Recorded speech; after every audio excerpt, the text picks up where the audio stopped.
Oh yes, ni shata mukazi reka noneho tuganire kuri iki kibazo.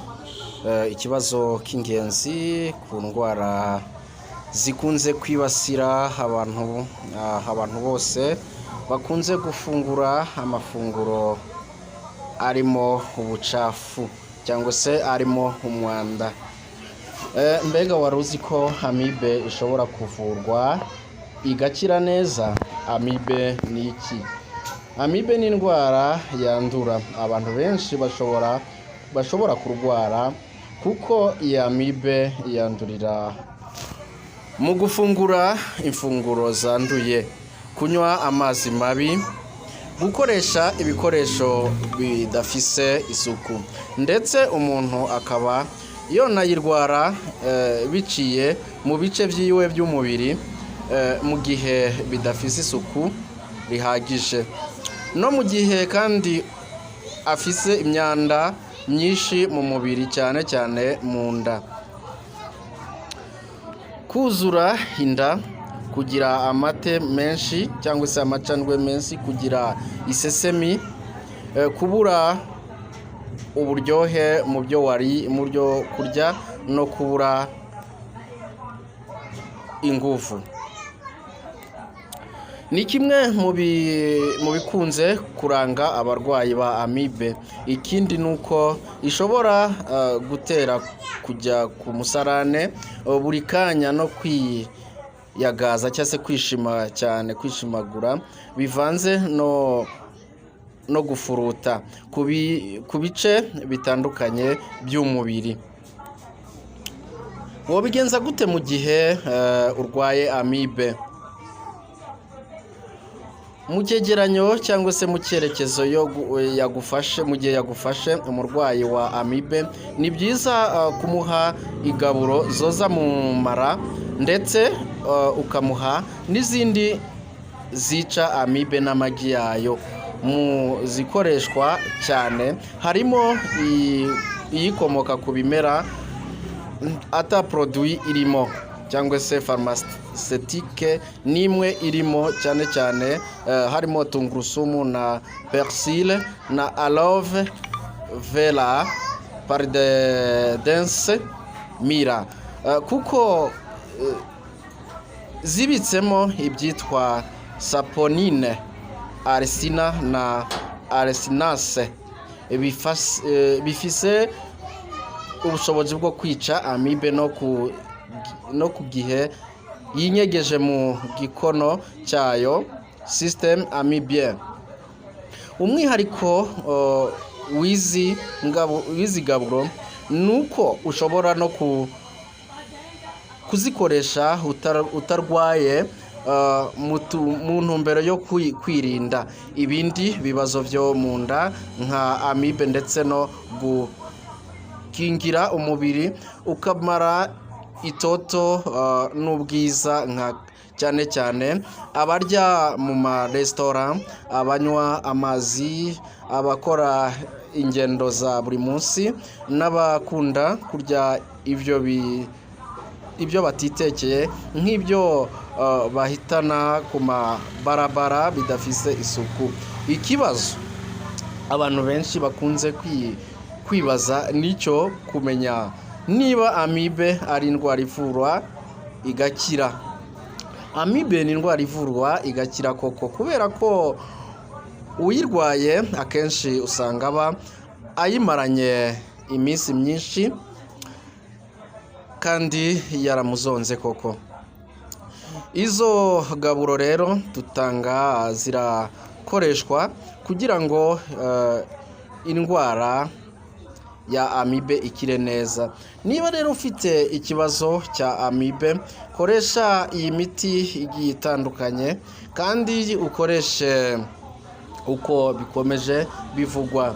Harimo izo tungurusumu, harimo na bimwe mu bifasha koza mu nda.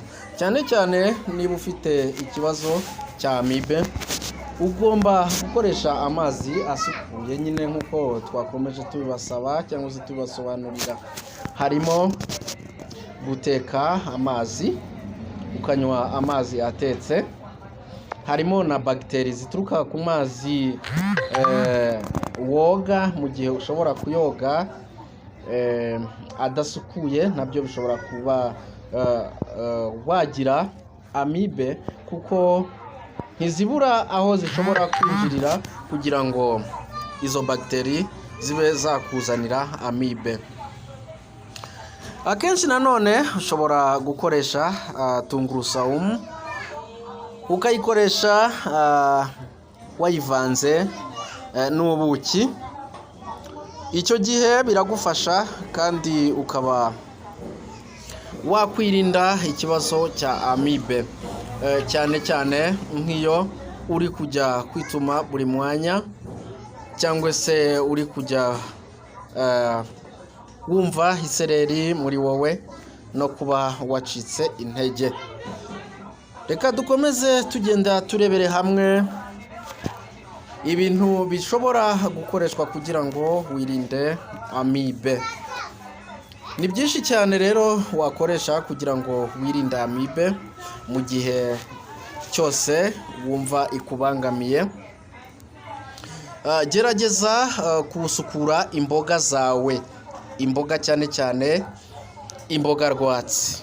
Yes, imboga rwatsi. Imboga rwatsi dusangamo imboga zitandukanye, izo basoroma mu mirima, harimo izo bita dodo, cyangwa se harimo izo bita sukuma, spinach. Yes, arizo mukomeje gukoresha mu ngo zanyu. Mukoreshe buryo ki mushobora kuzoza. Hari n'abazikoresha bazikuye ku mihanda, nyamara ushobora kubategeka bakazoza inshuro zirenze imwe, kandi bakazoza mu mazi asukuye. Niba ushaka kwirinda amibe, ushobora kwitekera ibiryo byawe cyangwa se imboga zawe, kuko uba wabisukuye neza uko bihagije. Icyo gihe rero uzirinda amibe mu buryo buhagije.